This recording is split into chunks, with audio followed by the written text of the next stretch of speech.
Welcome back. We just learned about modules, but let's say our project is getting even bigger. We have this main file, we have some utility, but let's say that we're now working for Microsoft and we have a new, let's say, shopping functionality, an entire, let's say, shopping area where you can buy Microsoft t-shirts. Well, we can now create a folder, so we can add folders to our project. And inside of this folder, let's say we have a new file, and we'll call this the shopping cart.py. So now this shopping cart.py is a folder in our project. You see that our project is getting bigger and bigger. And let's say that here we just have a function called buy, and we give it an item. And let's say here we have a cart variable that, let's say, adds. It's not a very sophisticated buying system, but for our example, it should be fine. And then we just return the cart.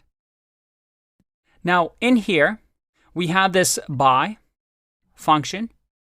And let's say in our main file, so up here, we want to also import our shopping cart buy function. How can we do that? Well, if we try to do shopping cart like this, remember that's the name of our file. You see that I get an underline. It says imported but unused. Okay, so does that mean I can use it? Let's see. I'm going to say shopping cart, and if I click run, module not found error. No module named shopping cart. You see, what we've created here is what we call a package. A package is simply a folder. And we learned about module, which is these files, these Python files. A package is a level up. A package is a folder containing modules. So you can have a package with multiple modules inside of them. So this shopping cart is a module, but this shopping is a package. So the way it works when we import from a package is we say the package name. So what's the package name? It's shopping. And then we do a dot. So dot shopping cart. So package name and then the module name. Now if we do this, let's see if this works. Let's say I do shopping dot shopping cart now. If I print this, let's make this a little bit smaller. All right. Now I have access to the shopping cart module by importing the package shopping, which is the folder, and then the shopping cart. And you notice once again, we have a PyCache that was created for the shopping cart. So let's see if we can use the buy function. So I'm going to say buy, and then item, I'll say I'm buying just an apple. If I click run, there you go. I get my apple list, and I was able to import it from a package. Now, here's the thing. I want to try and copy what we've just done into a real life scenario. Instead of using this website, repl.it, let's actually create our own project. I'm going to use PyCharm, and I recommend you use PyCharm as well, just for these next couple of videos.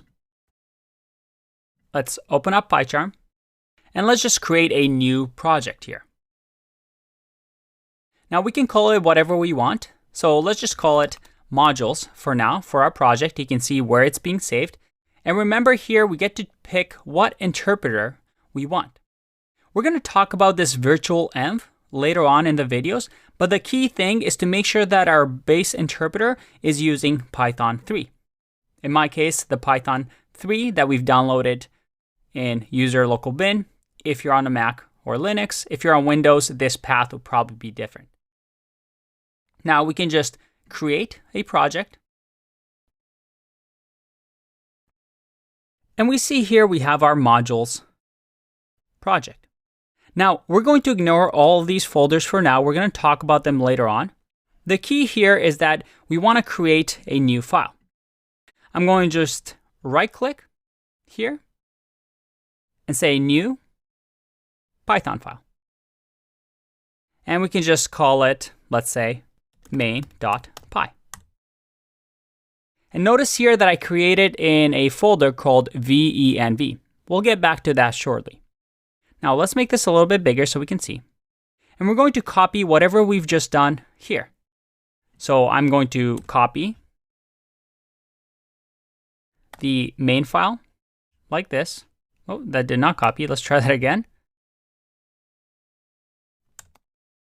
Like that. And then we're also going to create a few more files. So we'll create a folder. So in here, I'm just going to say right-click, say New. And right away, you see that it says Python package. I'm going to click on Python package, or I can create a directory if I want as well. And when I click here, let's name the package like we've done here as shopping. All right, we get our shopping folder. And in here, let's right-click, say New file, and we'll call this the shopping cart.py. So shopping cart.py. And then finally, we'll add our utility file. I know we're doing a lot, but hey, I'm trying to prove a point here. Trust me, this is going to be important. So utility.py.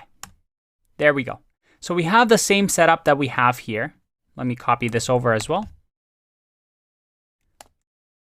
All right. And we copy. Let's make this bigger like that. All right. So we have our files just like we have in our REPL, except this time we're actually using an IDE. Now, the reason I wanted to transfer over to the IDE is that there's an extra file here that we didn't see in the REPL. And the REPL actually hides this away from us. You see this underscore init.py file, and it's completely empty. There's nothing in here.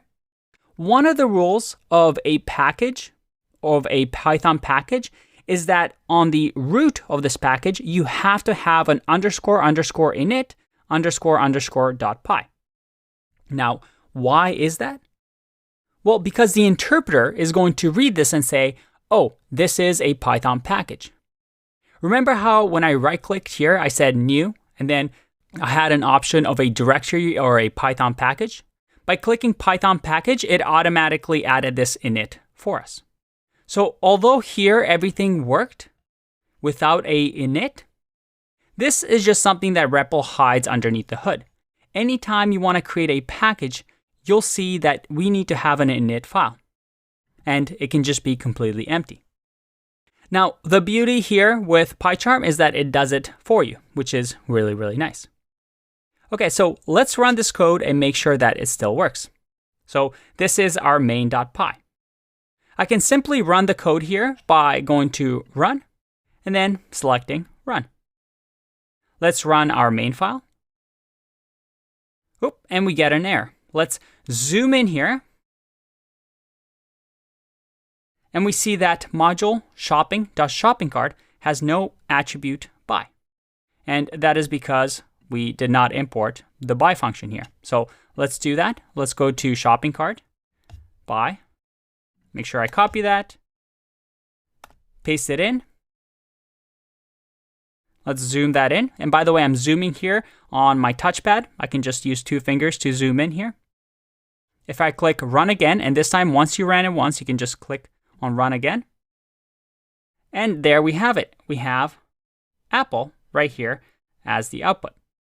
And it says process finished with exit code 0. In programming, when something exits with code 0, it means there were no errors. If you get 1, well, that's usually an error. All right, so we have everything working, and this is now our setup. We have our main file. We have our other modules like utility. And then we also have our packages, and they're packages because they have this init file, and we have different modules in them. And as projects get bigger and bigger and we use IDEs like PyCharm, we organize our functionality, our grouping into these packages and modules. And really, really good developers are able to organize code in really nice packages that make sense, really nice modules that make sense. This is a skill that is really hard to teach. It just comes with practice, by looking at other people's projects, by working on projects. But the key thing is that you want to do what makes sense. And when we start working on some of our final projects, we have over 10 projects coming up that we're going to work on. Now, with those ones, you're going to start to learn different ways to organize code as you follow along. So don't worry. Let's take a break and explore modules a little bit more in the next video.